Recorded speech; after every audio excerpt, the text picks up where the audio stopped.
सबसे ताकतवर लोग वहां के प्रेसिडेंट, और एक एक बार नहीं, दो बार George Bush senior, George Bush junior, Bill Clinton और बराक ओबामा। साहब सोचिए सर, जो दुनिया के एक नंबर कंट्री के 8-8 साल प्रेसिडेंट रहे हैं, उनके पास कितनी प्रॉपर्टियां होगी, कितना पैसा होगा, कितने हीरे जौहरे होंगे।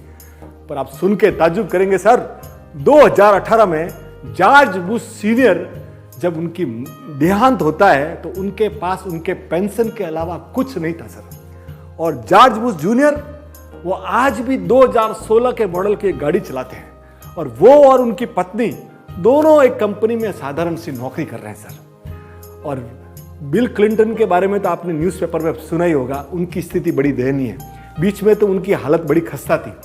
तो वो पर मोटिवेशनल स्पीकर है, तो कई जगह स्कूल्स में, यूनिवर्सिटीज़ में, कॉलेजेस में अपनी मोटिवेशनल स्पीचेस से अपना काम चला रहे हैं। उनकी पत्नी ने भी बायोग्राफी लिखी है। आप सोचिए सर, बराक ओबामा का तो क्या कहना, उनकी बेटी आज भी कैशियर है, उनकी पत्नी एक साधारण सी नौकरी करती है, और बराक ओबामा लेक्चर्स देते हैं सर। धन्य है वो देश और धन्य है वहाँ के लोग कि सर शीर्ष पदों पर ऐसे ईमानदार लोग बैठे हैं ना, इसलिए अमेरिका दुनिया का विश्व गुरु है। ऐसा नहीं है कि वहाँ ही है, अभी जर्मनी में एंजेला मर्केल हुई, 16 ईयर, 16 साल तक पूरी यूरोपियन लीडर रही। अभी जब रिटायर हुई ना, उनके हस्बैंड एक प्रोफेसर है और एक 2 BHK में रहते हैं। हमारे यहाँ भी हुए सर, हमारे यहाँ शास्त्री जी हुए।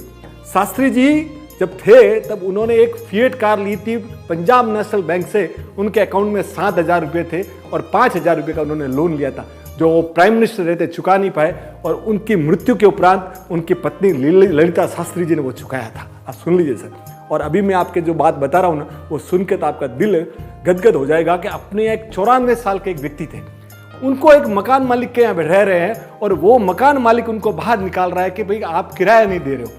उनके पास है क्या, एक छोटा सा सूटकेस और एक कनस्तर। वहाँ पब्लिक इकट्ठा हो जाती है, पब्लिक बोलती है बुजुर्ग आदमी है, थोड़ा रहने दो, बुजुर्ग आदमी बोलते हैं मेरे को टाइम दो। इतने में उधर से एक पत्रकार जा रहा होता है, उसको ये कॉपी लगती है, तो वो वहाँ पे उसकी पूरी स्टोरी को रिकॉर्ड करता है और लेके आता है अपने पब्लिशिंग हाउस में। और पब्लिशर जहाँ बैठे हुए और जो मालिक आते हैं बोलते यार ये कौन है। जैसे वो फोटो देखते हैं कि बोले तुमको मालूम है ये कौन है? बोले कौन है? बोले he is 2 time prime minister of India Gulzari Lal Nanda. वो चौंक जाता है, बोले इट इज एक। और सेकेंड डे जब न्यूज़पेपर में छपता है कि हमारे 2 टाइम के प्राइम मिनिस्टर आज किराए के मकान में रह रहे हैं और खस्ता हालत है, तब पूरा कारवां जाता है। पर तब भी वो गांधीवादी विचारधारा के उन्होंने बोला मुझे कुछ नहीं चाहिए, उन्होंने कुछ नहीं लिया। हम लोगों ने उनको मरणोपरांत भारत रत्न दिया, पर सर हमारे यहाँ भी ऐसे ऐसे ईमानदार लोग खूब हुए। तो साहब जिस देश को भी अगर विश्व गुरु बनना है, उनके सर्वोच्च पदों पर जो भी लोग बैठते हैं ना, उनको निहायत ईमानदार होना पड़ेगा। जय हिंद। Thank you sir.